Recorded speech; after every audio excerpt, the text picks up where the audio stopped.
Hello friends, welcome to teachers maker. मैं उजाला सिंह लेके आई हूँ आपके लिए सीडीपी के कुछ मोस्ट इंपॉर्टेंट क्वेश्चंस जो सीटेट के पेपर में बार बार पूछे जाते हैं। तो आइए हम देखते हैं हमारा फर्स्ट क्वेश्चन।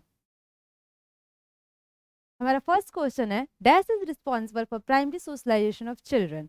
बच्चों के प्राथमिक समाजीकरण के लिए जिम्मेदार है। इसमें पूछा गया है कि प्राथमिक समाजीकरण किसके द्वारा होता है। तो जैसा कि आप सब जानते हैं कि सोशलाइजेशन दो तरह के होते हैं, एक प्राइमरी सोशलाइजेशन एंड दूसरा सेकेंडरी सोशलाइजेशन। प्राइमरी सोशलाइजेशन के अंदर आते हैं फैमिली, रिलेटिव्स, फैमिली रिलेटिव्स,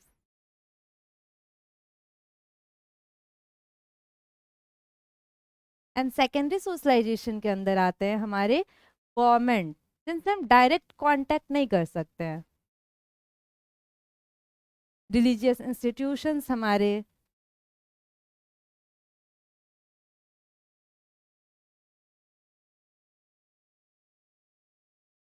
तो इसमें पूछा है कि प्राइमरी सोशलाइजेशन के लिए कौन जिम्मेदार है। तो प्राइमरी सोशलाइजेशन में आते हैं फैमिली और रिलेटिव्स। तो इसमें प्राइमरी सोशलाइजेशन में कौन आएगा? फैमिली। एंड ये बाकी तीनों स्कूल्स, धार्मिक संस्थान, जनसंचार के साधन, ये सारे क्या है? सेकेंडरी सोशलाइजेशन है। ओके, तो चलते हैं नेक्स्ट क्वेश्चन की ओर। हमारा सेकंड क्वेश्चन है,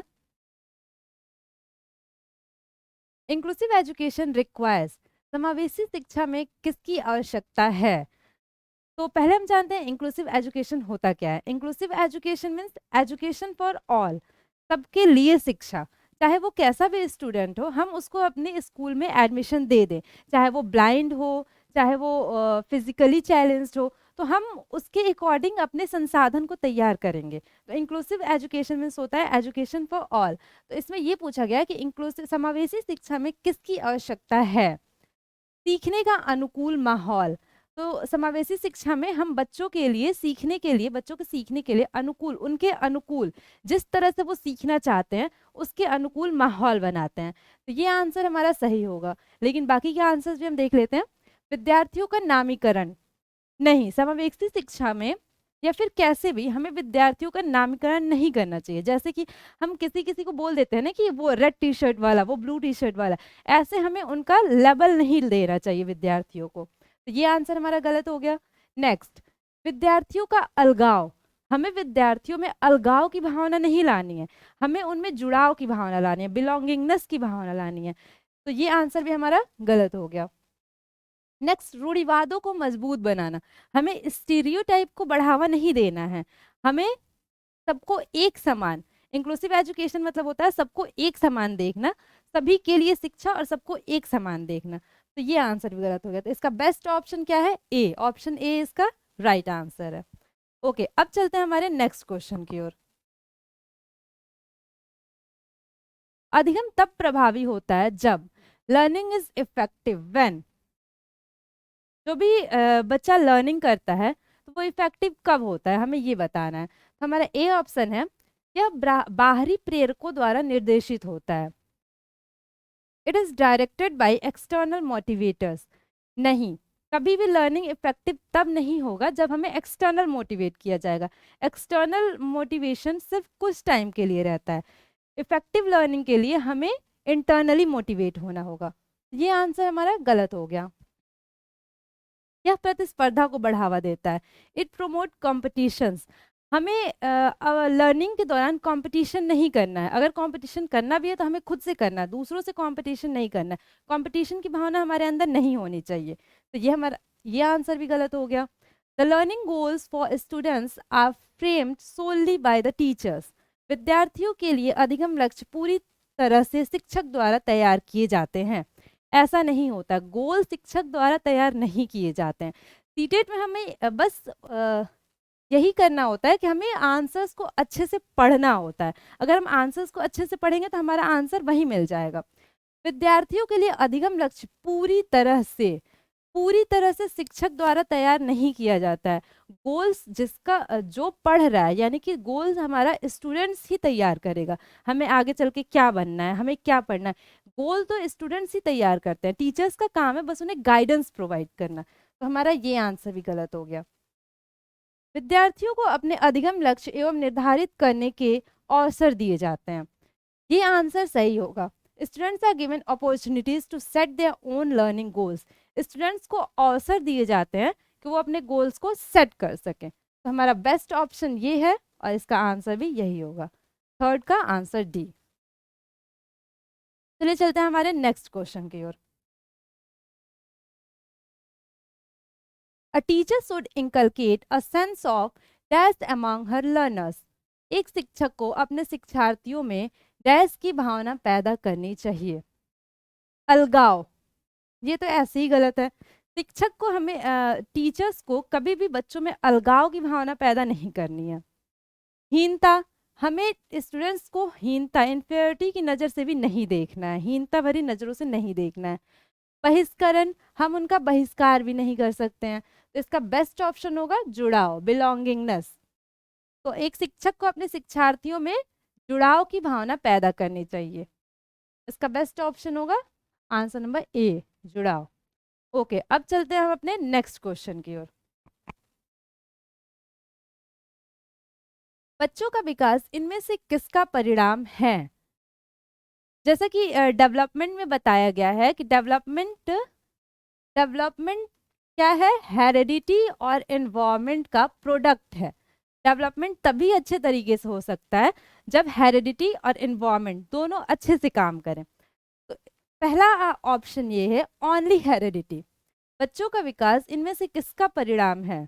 ओनली हेरिडिटी का नहीं, सिर्फ हेरिडिटी से डेवलपमेंट अच्छे से नहीं हो सकता है। ओनली एनवायरनमेंट, ये आंसर भी गलत है। सिर्फ एनवायरनमेंट अच्छा मिल जाने से आपका डेवलपमेंट अच्छे से नहीं हो सकता है। नेक्स्ट, स्कूलिंग एंड एजुकेशन, ये आंसर भी गलत है। स्कूल और एजुकेशन अच्छा मिल जाने से हमारा डेवलपमेंट अच्छे से, अगर हमारी हेरिडिटी में ही प्रॉब्लम है, हमारे जीन्स में ही प्रॉब्लम है, तो हमें कितना भी अच्छा स्कूल मिल जाए, कितना भी अच्छा एजुकेशन मिल जाए, हम अच्छे से डेवलप नहीं कर सकते। तो इसका बेस्ट ऑप्शन होगा आनुवांशिकता और वातावरण के बीच परस्पर अंतःक्रिया का, interaction between heredity and environment. जब दोनों के बीच में अच्छे से इंटरेक्शन होगा तभी हमारा डेवलपमेंट अच्छे से हो सकता है। तो इसका राइट आंसर होगा option number D, option D. Okay, अब चलते हैं हमारे नेक्स्ट क्वेश्चन की ओर, क्वेश्चन नंबर 6।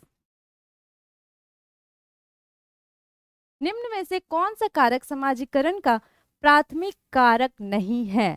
जैसा कि मैंने बताया आप लोगों को, समाजीकरण दो तरह के होते हैं, प्राथमिक समाजीकरण, primary socialisation and secondary socialisation. तो फैमिली, इसमें नॉट पूछा है। जब भी नॉट हो क्वेश्चन में तो आप क्वेश्चन को जरा ध्यान से टिक करेंगे। इसमें पूछा है not, which of this is not a primary agent of socialisation. इसमें प्राइमरी एजेंट सोशलाइजेशन का कौन सा नहीं है? फैमिली क्या है? प्राइमरी एजेंट है। नेबरहुड क्या है? प्राइमरी एजेंट है। हम इनके डायरेक्ट कांटेक्ट में आते हैं, बच्चा जो भी है वो फैमिली, नेबरहुड, पीयर्स, इनके डायरेक्ट कांटेक्ट में आता है। तो इसका राइट ऑप्शन क्या होगा? गवर्नमेंट। गवर्नमेंट क्या है? प्राइमरी एजेंट नहीं है। गवर्नमेंट कौन सा एजेंट है? सेकेंडरी एजेंट है। तो इसका राइट आंसर होगा ऑप्शन नंबर डी, गवर्नमेंट। ये क्या है? Secondary agent.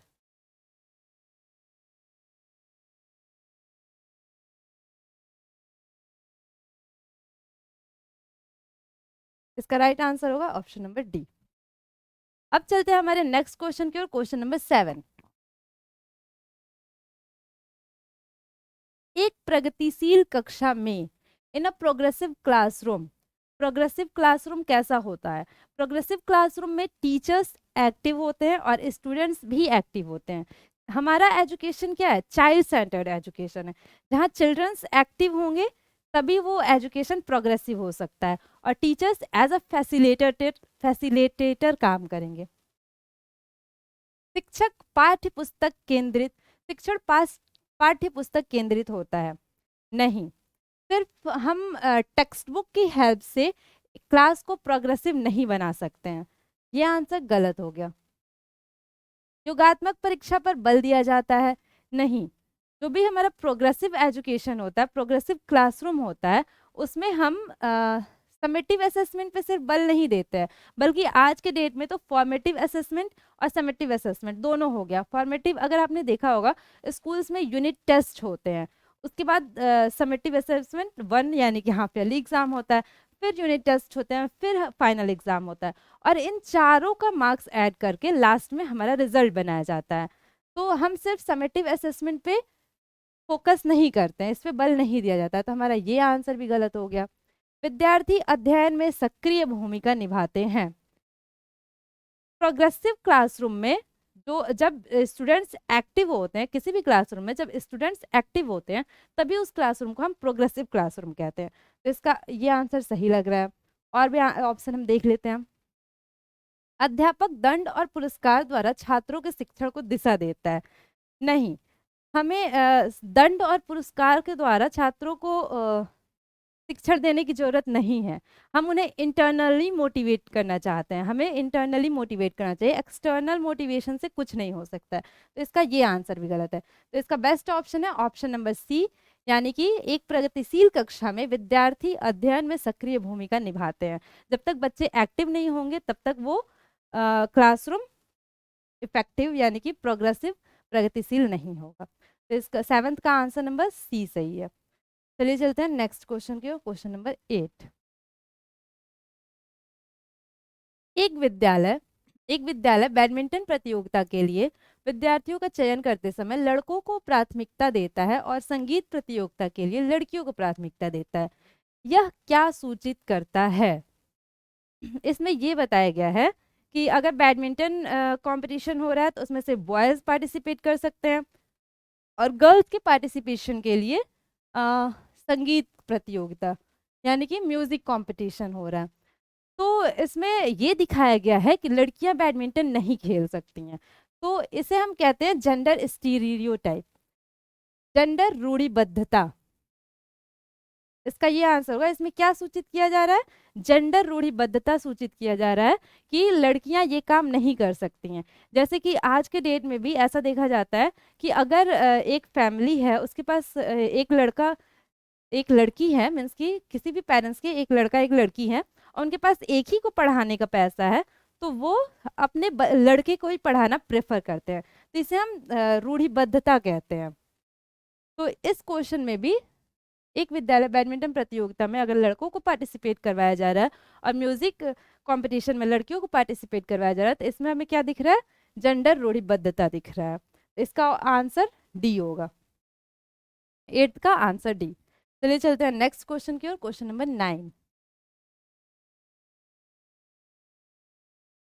निम्नलिखित में से कौन सी विशेषताओं का समूह प्रतिभाशाली छात्रों को परिभाषित करता है?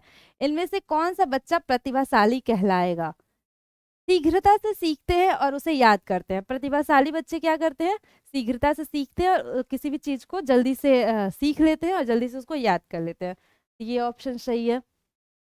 सतर्क है और तुरंत उत्तर देते हैं, बारीकी से अवलोकन करते हैं। ये भी आंसर सही है। स्वरण के साथ बेहतर प्रदर्शन करते हैं। हम उन्हें जैसे ही पुश करते हैं, कुछ भी उनको अपॉर्चुनिटी देते हैं, तो वो उसमें अच्छा परफॉर्मेंस देते हैं। तो ये आंसर भी सही है। इसका तीनों ही आंसर सही है, तो इसका आंसर हो जाएगा 1, 2 and 3। Answer number C, answer C इसका राइट आंसर होगा। ओके, अब चलते हैं नेक्स्ट क्वेश्चन की ओर, क्वेश्चन नंबर 10। पालकों में व्यक्तिगत विकास, development of individual child, development कैसे होता है के लिए विकासात्मक प्रतिमानों को उद्धृत करके सटीकता से व पक्के तौर पर भविष्यवाणी की जा सकती है। Can be predictable accurately. Development का फीचर होता है, डेवलपमेंट प्रिडिक्टेबल होता है, लेकिन हम एक्यूरेटली प्रिडिक्ट नहीं कर सकते हैं, एकदम 100% नहीं बता सकते हैं कि ये बच्चा आगे चलकर यही बन सकता है। तो हम 100% प्रिडिक्ट नहीं कर सकते हैं, तो ये नेगेटिव आंसर होगा, इसलिए ये आंसर गलत है। Can not be predicted at all. ऐसा भी नहीं है कि डेवलपमेंट प्रिडिक्ट नहीं किया जा सकता है। डेवलपमेंट का प्रिंसिपल ही यही है कि development can be predictable, predictable हो सकता है, प्रिडिक्ट किया जा सकता है, लेकिन इसमें लिखा है बिल्कुल नहीं लगाया जा सकता, पूर्वानुमान बिल्कुल नहीं लगाया जा सकता। तो ये आंसर गलत होगा हमारा। के लिए कुछ हद तक पूर्वानुमान लगाया जा सकता है, परंतु सभी बच्चों के विकास की दर अलग अलग होती है। ये आंसर हमारा सही दिख रहा है। डेवलपमेंट कुछ हद तक प्रिडिक्ट किया जा सकता है, ये आंसर सही है, परंतु सभी बच्चों के लिए विकास की दर अलग अलग होती है, ये बात भी सही है। हर बच्चा सेम रेट से डेवलप नहीं करता है, कोई जल्दी बोलना सीख जाता है, कोई थोड़ा देर बोलना सीखता है, कोई जल्दी दौड़ना चलना सीख लेता है, कोई थोड़ी देर से सीखता है। तो रेट डेवलपमेंट की अलग अलग होती है, लेकिन हम उनका अनुमान लगा सकते हैं। डी ऑप्शन है, अव्यवस्थित व असतत होता है। ये आंसर गलत है।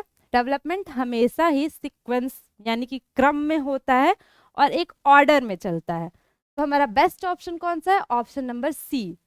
आंसर 10 का, क्वेश्चन नंबर 10 का आंसर सी। चलिए चलते हैं हमारे नेक्स्ट क्वेश्चन की ओर, क्वेश्चन नंबर 11। निम्नलिखित में से कौन सा कथन सही है? तो बताना है इसमें से कौन सा कथन करेक्ट है। विकास क्रमबद्ध नहीं होता है। तो हमने पढ़ा है कि डेवलपमेंट इज सिक्वेंशियल, इसमें नॉट गलत है, तो ये ऑप्शन गलत हो गया। विकास अव्यवस्थित होता है, डेवलपमेंट इज डिसऑर्डरली, ये भी गलत है। डेवलपमेंट कैसा होता है? ऑर्डरली होता है, ऑर्डर में चलता है, क्रम में चलता है। विकास एक सतत प्रक्रिया है, तो ऐसा हम सब जानते हैं कि development is a continuous process. विकास एक कंटिन्यूअस प्रोसेस है, ये आंसर सही है। Development milestones are not influenced by the culture constant. हम ये भी जानते हैं कि जो भी हमारा डेवलपमेंट होता है वो अकॉर्डिंग टू हमारी सोसाइटी होता है, हम जिस सोसाइटी में भी रहते हैं उसी के अकॉर्डिंग हम डेवलप कर सकते हैं। तो इसमें ये लिखा है कि विकासात्मक प्रतिमान सांस्कृतिक परिवेश से प्रभावित नहीं होते हैं, ये ऑप्शन गलत है। सांस्कृतिक परिवेश हमारे डेवलपमेंट में बहुत ही ज़्यादा इफेक्ट करता है, हमें बहुत ही ज़्यादा इफेक्ट करता है। जैसा हमारा सांस्कृतिक परिवेश यानी कि जैसा हमारा वातावरण होगा हम उसी अकॉर्डिंग डेवलप कर पाएंगे। तो इसका best option option number C है।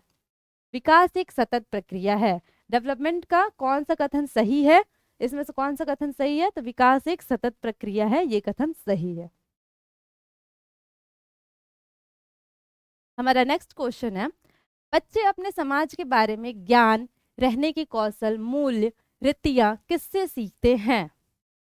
जो भी हम सोसाइटी के अपने स्किल्स सीखते हैं, मोरल सीखते हैं, वैल्यूज सीखते हैं, कस्टम्स सीखते हैं, तो ये किससे सीखते हैं? नेबरहुड से, बिल्कुल सही है।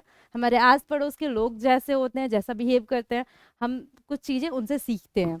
रिलीजियस से, हमारे धर्म में क्या होता है क्या नहीं होता है हम उससे भी सीखते हैं। स्कूल से, स्कूल से भी हम सीखते हैं। पीयर ग्रुप, हमारे पीयर ग्रुप के लोग कैसे काम कर रहे हैं, क्या कर रहे हैं, उनसे भी हम सीखते हैं। तो इसका ऑप्शन नंबर चारों सही है, 1 2 3 4, तो इसका ऑप्शन नंबर डी सही होगा। क्वेश्चन नंबर 12 का option D is the right answer. Question number 13, एक बाल केंद्रित शिक्षा में, चाइल्ड सेंटर्ड एजुकेशन में क्या होता है? शिक्षिका की कोई भूमिका नहीं होती है, ऐसा नहीं है। चाइल्ड सेंटर्ड है इसका मतलब क्या कि क्लास में टीचर ही ना रहे, ऐसा नहीं हो सकता है, तो ये आंसर गलत हो गया। शिक्षिका की सक्रिय भूमिका होती है तथा विद्यार्थी निष्क्रिय होते हैं। चाइल्ड सेंटर्ड एजुकेशन में विद्यार्थी एक्टिव होते हैं, जो चाइल्ड होते हैं वो एक्टिव सक्रिय होते हैं, निष्क्रिय नहीं होते हैं, तो ये आंसर भी गलत हो गया। विद्यार्थियों की सक्रिय भूमिका होती है तथा शिक्षिका निष्क्रिय होती है, ऐसा नहीं हो सकता है। ये तो सही लिखा है कि विद्यार्थी सक्रिय होते हैं, लेकिन जब टीचर ही पैसिव हो जाएगा तो ऐसा क्लास नहीं ना चल सकता है, तो ये आंसर भी गलत है हमारा। टीचर एवं students, teacher and students are both active. एक चाइल्ड सेंटर्ड क्लासरूम कैसा होता है? जहाँ स्टूडेंट्स भी एक्टिव हो और टीचर भी एक्टिव हो। तो हमारा best option option number D, 13 का option number D, teacher and students both are active, तो हम उस क्लास को चाइल्ड सेंटर्ड क्लास कह सकते हैं। नेक्स्ट क्वेश्चन, राष्ट्रीय शिक्षा नीति 2020 किस पर जोर देती है? हमारी जो राष्ट्रीय शिक्षा नीति 2020 आई थी, आपको कोई भी सीटेट का एग्ज़ाम देने से पहले आपको ये NEP 2020, NEP 2022 ये सब पढ़ के जाना होगा, क्योंकि इससे एक दो क्वेश्चंस तो आते ही हैं। तो ये राष्ट्रीय शिक्षा नीति 2020 किस पर जोर देती है? फ्लेक्सिबिलिटी ऑफ द करिकुलम, ये राइट आंसर है। हमारा जो करिकुलम है वो फ्लेक्सिबल होना चाहिए, किस स्टूडेंट्स को किस चीज़ की ज़रूरत है उसके अकॉर्डिंग हमें हमारा करिकुलम बनाना चाहिए, तो ये फ्लेक्सिबल होना चाहिए। रोड मेमोराइजेशन इस पे जोर नहीं देती है। रिकॉन्स्ट्रक्शन ऑफ टेक्स्ट बुक, ये भी गलत है। स्टैंडर्डाइजेशन ऑफ द करिकुलम, पाठ्यचर्या का मानकीकरण, नहीं, हमारा करिकुलम कैसा होना चाहिए? फ्लेक्सिबल होना चाहिए। तो इसका बेस्ट ऑप्शन है option number A. Next question, निम्नलिखित में से किससे विद्यार्थी की अक्षरों और शब्दों को पढ़ने, उनकी व्याख्या करने और उन्हें समझने की क्षमता सीधे प्रभावित होती है? इसमें ये बोला है कि ऐसी कौन सी डिसेबिलिटी है जिसमें बच्चा पढ़ने में, बोलने में, कुछ भी समझने में असमर्थ होता है। तो डिसकैलकुलिया, इसमें कैलकुलेशन करने में असमर्थ होता है बच्चा, सही से कैलकुलेशन नहीं कर सकता है। डिस्ग्राफिया, इसमें राइटिंग में प्रॉब्लम होती है, बच्चे को लिख नहीं पाता है सही से। डिसलेक्सिया, इसका सही आंसर होगा डिसलेक्सिया। डिसलेक्सिया एक ऐसी डिसेबिलिटी है जिसमें बच्चा अच्छे से रीड नहीं कर सकता है, किसी भी चीज़ को इंटरप्रेट नहीं कर सकता। अगर आपने तारे ज़मीन पे मूवी देखी होगी तो उसमें जो बच्चा होता है उसको डिसलेक्सिया की प्रॉब्लम होती है, इसलिए वो 19 को क्या लिखता है? 91। जिसको डिसलेक्सिया की प्रॉब्लम होती है वो उनमें ये प्रॉब्लम होती है कि वो 100 को क्या लिखते हैं? पॉज। इसका बेस्ट ऑप्शन है डिसलेक्सिया। डिस्फेजिया, डिस्फेजिया क्या होता है? हम बोल नहीं पाते अच्छे से, जैसे कि कोई रुक रुक के बोलता है, कोई हकला के बोलता है, तो वो क्या होता है? डिस्फेजिया होता है। तो इसका राइट आंसर है डिसलेक्सिया। अब चलते हैं हमारे नेक्स्ट क्वेश्चन की ओर, क्वेश्चन नंबर 16।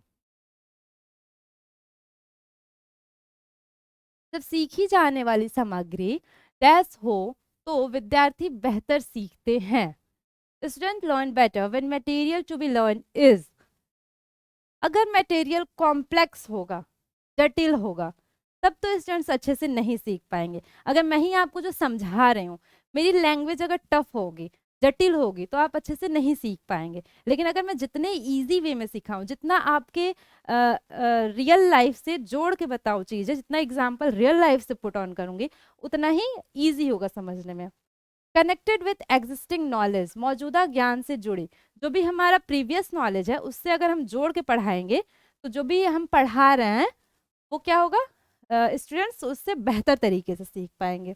इसका ये आंसर सही लग रहा है। और भी ऑप्शन हम देख लेते हैं। अव्यवस्थित और असंगठित, जब हमारा जो सिलेबस है या फिर जो हम पढ़ा रहे हैं वही ऑर्डर में नहीं होगा तो बच्चे अच्छे से नहीं सीख पाएंगे। उनके सामाजिक संस्कृति संदर्भ से भिन्न, जो भी हमारी सामाजिक संस्कृति है उससे अगर हम अलग जाके पढ़ाएंगे तो भी बच्चे अच्छे से नहीं सीख पाएंगे। तो इसका राइट आंसर होगा आंसर नंबर बी। जब सीखी जाने वाली सामग्री मौजूदा ज्ञान से जुड़ी हो तो विद्यार्थी बेहतर सीख सकते हैं। चलिए चलते हैं नेक्स्ट क्वेश्चन की ओर, क्वेश्चन नंबर 17। निम्नलिखित में से कौन सी सृजनात्मक विद्यार्थी की पहचान संबंधी विशेषता नहीं है? कभी भी क्वेश्चन में नहीं आए तो आपको क्वेश्चन को अच्छे से रीड करना है और ध्यान पूर्वक उसका आंसर देना है। हायर ऑर्डर प्रॉब्लम सॉल्विंग, जो भी क्रिएटिव बच्चा होता है वो क्या करता है? उच्च क्रम समस्या समाधान कर सकता है। तो ये हमें नहीं पूछा है तो ये आंसर गलत होगा। कन्वर्जेंट थिंकिंग, थिंकिंग दो तरह की होती है, एक कन्वर्जेंट होता है, एक डाइवर्जेंट होता है। डाइवर्जेंट वो होता है कि सपोज ये प्रॉब्लम है तो हम उसके अलग अलग सॉल्यूशंस निकाल पाए, तो ये क्या हो गया? डाइवर्जेंट हो गया।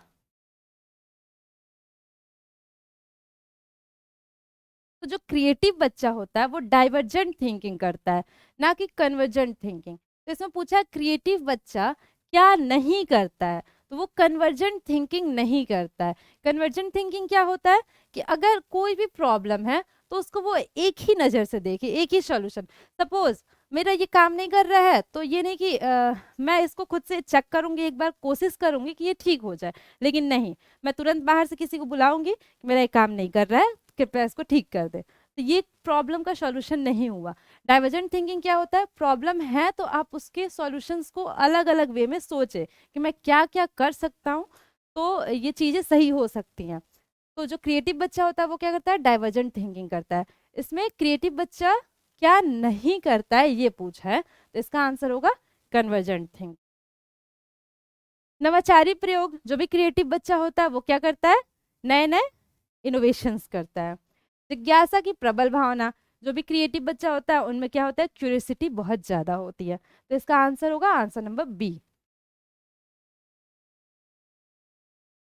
क्वेश्चन नंबर 18, विद्यार्थियों को बोरियत महसूस होने की संभावना है। विद्यार्थी, कोई भी स्टूडेंट कब बोर महसूस करेगा, success is desired, success achieve, जब उसकी सक्सेस अचीव हो जाएगी तब।